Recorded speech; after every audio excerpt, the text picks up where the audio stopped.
नमस्कार, आप देख रहे हैं अपना सबसे पसंदीदा और दमदार शो बंदे में है दम और मैं हूं आपके साथ श्वेता झा। एक बार फिर लेकर एक दमदार शख्सियत का सफरनामा। इस बार जिस शख्सियत की जिंदगी की बेशुमार कहानियां लेकर हम हाजिर हुए हैं, उसके चश्मे और जैकेट को लेकर ट्रोल आर्मी ने गदर मचा दिया है। लेकिन वो इंसान भी अकेले ही पूरी ट्रोल आर्मी पर भारी पड़ रहा है। जय सिया राम।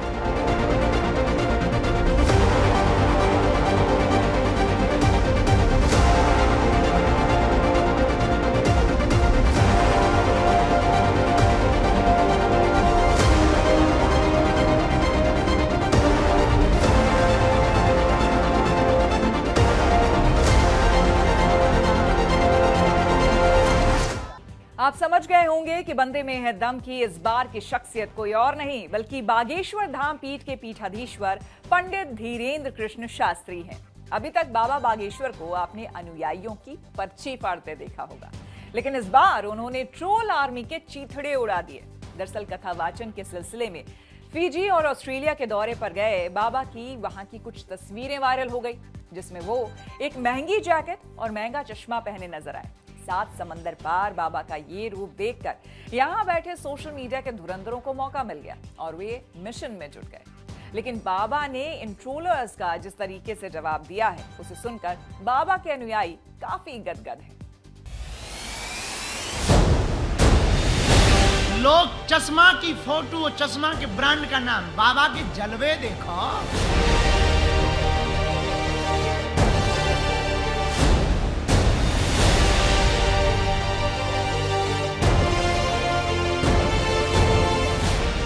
हिंदुस्तान सदियों से लोक कल्याण के लिए समर्पित ऋषि मुनियों और तपस्वियों की पावन भूमि रहा है।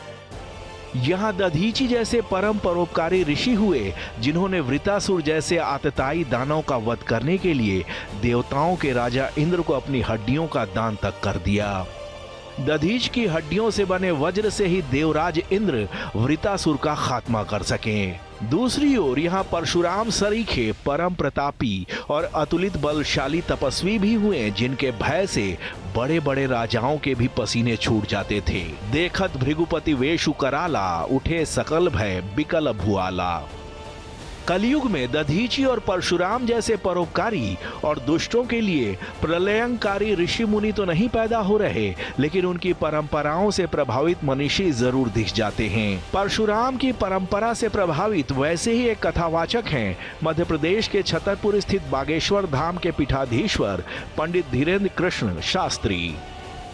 पंडित धीरेन्द्र कृष्ण के आज देश और दुनिया में लाखों अनुयायी हैं, लेकिन अनुयायियों के साथ ही इनके आलोचकों की भी कमी नहीं है। पर धीरेन्द्र कृष्ण की विशेषता ये है कि विरोधी जब जब इनके खिलाफ कोई बड़ा मोर्चा खोलते हैं, ये विरोध की अग्नि में तपकर कुंदन बनकर निकलते हैं। एक बार फिर विरोधियों ने बाबा के खिलाफ मोर्चा खोला है और एक बार फिर बाबा ने विरोधियों पर पूरी ताकत के साथ पलटवार किया है। दरअसल पंडित धीरेन्द्र कृष्ण हनुमत कथा सुनाने के लिए श्रद्धालुओं के आग्रह पर साउथ पैसिफिक ओशियन में स्थित ऑस्ट्रेलिया और फिजी की यात्रा पर गए। ऑस्ट्रेलिया और फिजी की यात्रा पर गए बाबा की कुछ तस्वीरें सोशल मीडिया पर वायरल हो गईं।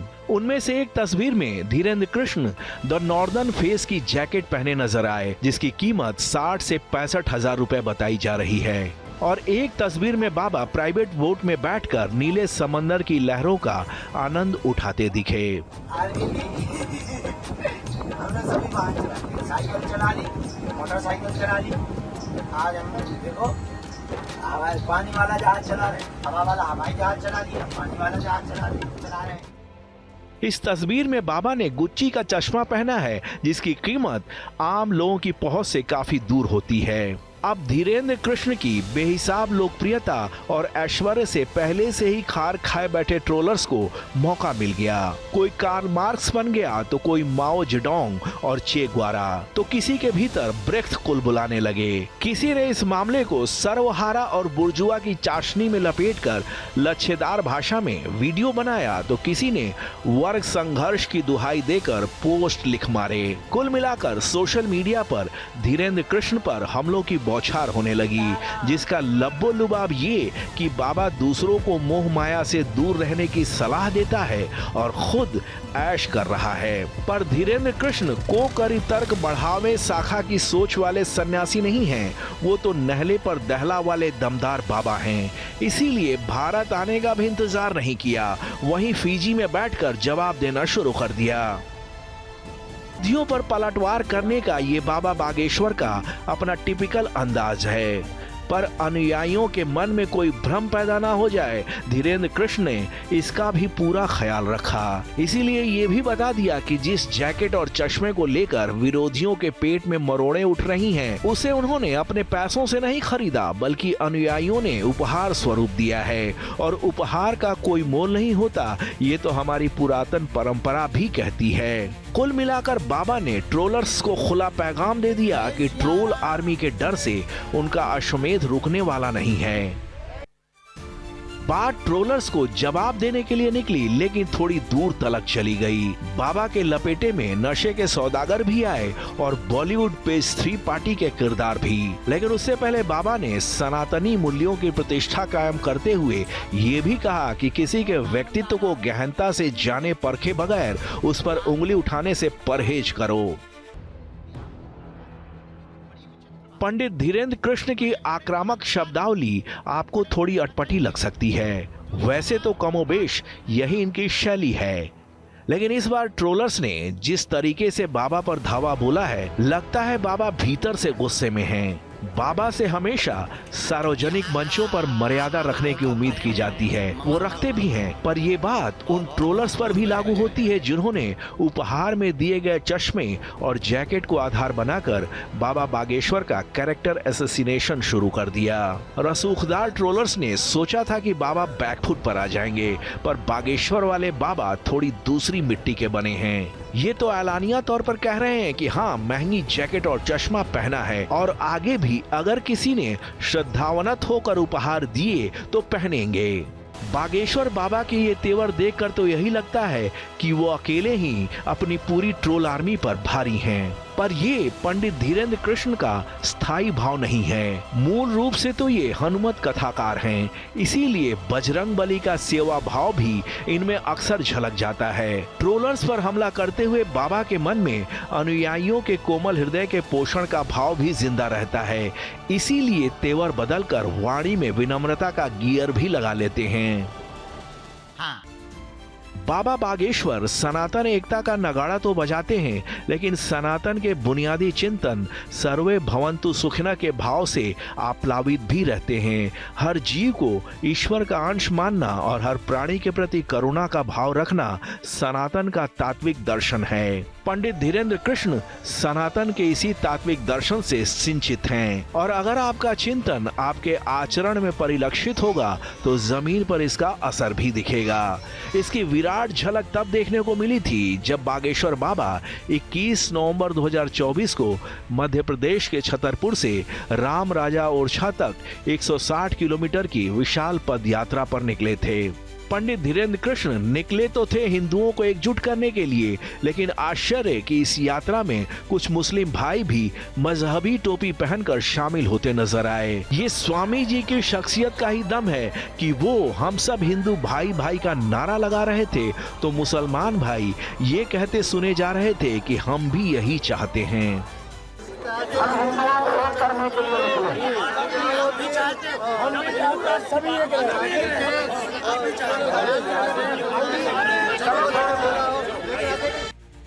हिंदुस्तान वो पवित्र धरती है जहां से निकलकर सर्वे भवन्तु सुखिनः और वसुधैव कुटुंबकम का सद्भावनापूर्ण पावन संदेश पूरी दुनिया में फैला।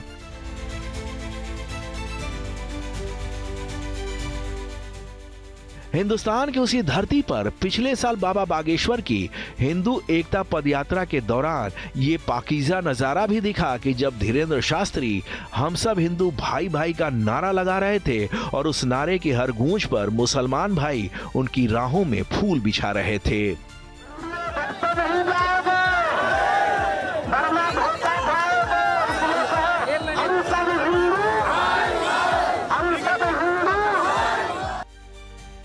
साफ है कि सिर्फ एक महंगी जैकेट या महंगा चश्मा किसी के मुकम्मल व्यक्तित्व का पैरामीटर नहीं हो सकता।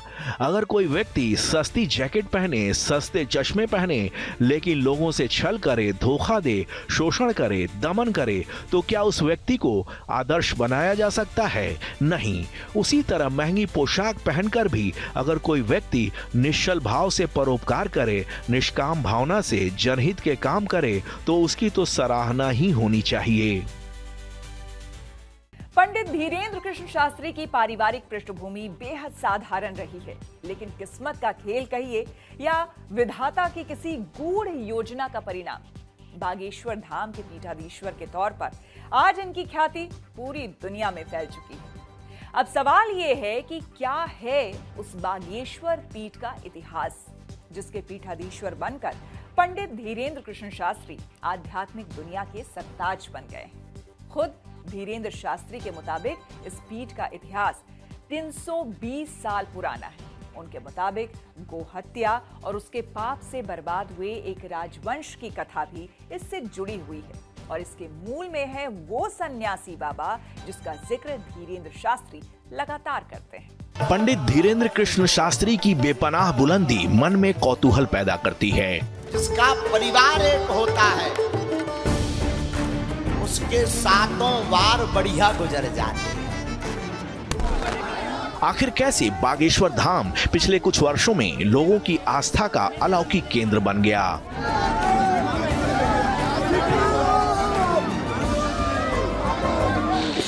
आखिर कैसे बागेश्वर धाम के पीठाधीश्वर अनजाने ही लोगों की पर्ची बनाते हैं और वो सच साबित हो जाती है? हमें नाम कैसे पता लग गया? आपको तो सब पता है गुरुजी। अरे सब हो तो काने का। ये बाबा का कोई ट्रिक है या वाकई उनके भीतर कोई ऐसी शक्ति है जो उन्हें आगंतुक के बारे में सारी सूचनाएं दे देती हैं? आपको अकाउंट। इन तमाम सवालों का जवाब जानने के लिए हमें बागेश्वर पीठ की ऐतिहासिक और आध्यात्मिक पृष्ठभूमि को अच्छे से समझना होगा। इसको समझने के लिए हमें 320 साल पुराने इतिहास के पन्नों को पलटना होगा, जिसकी 4 प्रमुख कड़ियां हैं। इसकी पहली कड़ी है बागेश्वर धाम के परम आराध्य बालाजी यानी हनुमान जी। दूसरी कड़ी है 300 साल पहले इस पीठ में बालाजी को स्थापित करने वाले सन्यासी बाबा। तीसरी कड़ी है धीरेंद्र शास्त्री के पितामह गुरु समान दादाजी भगवान दास गर्ग। और चौथी और मौजूदा कड़ी है स्वयं बागेश्वर पीठाधीश्वर पंडित धीरेंद्र कृष्ण शास्त्री। सवाल यह है कि कौन है वो सन्यासी बाबा जो न सिर्फ बागेश्वर धाम के मंदिर में हनुमान जी के ठीक बगल में आसन पर विराजमान हैं, बल्कि धाम के परिसर में ही उनकी समाधि भी है, जहां जाकर पंडित धीरेंद्र कृष्ण शास्त्री दंडवत प्रणाम करते हैं। खुद धीरेंद्र शास्त्री बताते हैं कि सन्यासी बाबा चंदेल शासकों के कुल पुरोहित थे, लेकिन एक चंदेल राजा ने तलवार की धार देखने के लिए एक गाय की निर्मम हत्या कर दी। गोवध से नाराज होकर सन्यासी बाबा ने प्रण लिया कि जब तक चंदेल राजवंश का विनाश नहीं हो जाएगा वो अन्न जल ग्रहण नहीं करेंगे। इसके लिए सन्यासी बाबा ने 40 दिन तक अखंड साधना की। सन्यासी बाबा की साधना से खुश होकर वो गाय दिव्य रूप में सन्यासी बाबा के सपने में आई और न्याय दिलाने के लिए उन्हें धन्यवाद दिया। सन्यासी बाबा की इस तपस्या से हनुमान जी भी प्रकट हुए और हनुमान जी महाराज इनकी तपस्या से अनेक दिनों बाद प्रकट भये और 5 बार श्री बागेश्वर बालाजी के दर्शन सन्यासी बाबा को भये और उन्हें पर वरदान दिया कि अब आज के बाद इस स्थान पर कलयुग में ऐसी महिमा व्याप्त होगी कि यहाँ पर आने वाले लोग आपकी तपस्या के बल से अपने जीवन के समस्त कष्टों का निवारण पा पाएंगे। तो ये माना जाए कि बागेश्वर धाम में जो बालाजी विराजमान हैं, उनकी स्थापना करीब 320 साल पहले सन्यासी बाबा ने की थी। स्थानीय लोगों के मुताबिक धीरेंद्र शास्त्री के दादाजी भगवान दास गर्ग निर्मोही अखाड़ा से सन्यास की दीक्षा लेने के बाद साल 1989 में यहाँ के पीठाधीश्वर बन गए और काशी जाकर शरीर त्याग करने से पहले पीठाधीश्वर बने रहे। भगवान दास गर्ग अपने पौत्र धीरेंद्र शास्त्री से बहुत स्नेह करते थे और उन्हीं के आशीर्वाद से धीरेंद्र शास्त्री 9 साल की छोटी उम्र में ही बागेश्वर धाम की सेवा में रम गए। खुद धीरेन्द्र शास्त्री बताते हैं कि उसी दौरान उन्होंने एक अलौकिक दिव्य स्वप्न देखा, जिसमें उन्हें पारलौकिक सत्ता से कुछ आदेश प्राप्त हुआ। जब मैं 9 वर्ष का था तब यहाँ हमारे बाबा जी रहा करते थे, वो पूजा किया करते थे। तब मैं अक्सर यहाँ आया करता था। तब मुझे कुछ अनुभूतियाँ होती थीं। तब मुझे ये नहीं था पता कि कोई शक्तियाँ हैं जो बात करती या कृपा करती। फिर उन्होंने एक बार मुझे स्वप्न में दे करके कुछ आदेश दिया। उन आदेशों पर चल करके मैंने आज जो भी आप सबके सहयोग से कृपा प्राप्त करके जो भी बागेश्वर धाम की कृपा हुई, तो लोगों के साध्य कष्टों के निवारण, मुझे पता भी नहीं कोई आता है और जब भी शनिवार का संबंध होता है या अन्य दिनों में कहीं भी जाते हैं, बागेश्वर धाम का नाम लेते हैं और कोई भी व्यक्ति आता है तो बस वो पहले से ही बता देते हैं कि इनकी ये परेशानी है, इस कारण से ये परेशान है, ऐसे ऐसे ये प्रश्न करेंगे। बहुत कम लोग जानते हैं कि उसी दौरान धीरेन्द्र शास्त्री ने 1 महीने का अज्ञातवास भी किया था। धीरेन्द्र शास्त्री उस अज्ञातवास की पुष्टि तो करते हैं, लेकिन उस दौरान मिली सिद्धियों, अनुभूतियों को बताने से परहेज करते हैं। इनका रात्रि में आदेश लगा था श्री राम महायज्ञ के बीच में कि अब आप 1 माह की अज्ञातवास साधना करेंगे जो पांडवों ने की थी, लोक जन कल्याण, देश हित के लिए, ताकि विश्व हमारा भारत देश हमारा विश्व गुरु बने और सबका कल्याण होवे। और दरबार में आने वाले जितने भी हजारों श्रद्धालु आप बाहर देख रहे होंगे, खूब लोग आए होंगे, उन सबका कल्याण होवे। उन सबके कल्याण के लिए अज्ञातवास साधना हमने की। तो क्या ये माना जाए कि धीरेन्द्र कृष्ण शास्त्री का आज जो जलवा जलाल, ऐश्वर्य, मान सम्मान दिख रहा है, उसके पीछे उनकी अज्ञात साधनाओं की शक्ति काम कर रही है? आपको ये जानकर हैरानी होगी कि धीरेन्द्र कृष्ण शास्त्री पिछले साल जून में जब इंग्लैंड के दौरे पर गए तो लंदन में उनका अभूतपूर्व स्वागत किया गया। इतना ही नहीं, इंग्लैंड में उन्हें world book of Europe, world book of London और संत शिरोमणि अवार्डों से सम्मानित किया गया। तो बंदे में है दम में आज आपने पंडित धीरेन्द्र कृष्ण शास्त्री के जीवन से जुड़े कुछ छुए अनछुए पहलुओं को देखा। अगले हफ्ते ऐसे ही किसी और बेमिसाल शख्सियत के सफरनामे के साथ एक बार फिर हाजिर होंगे। तब तक के लिए मुझे यानी कि श्वेता झा को दीजिए इजाजत और आप देखते रहिए गुड न्यूज टुडे।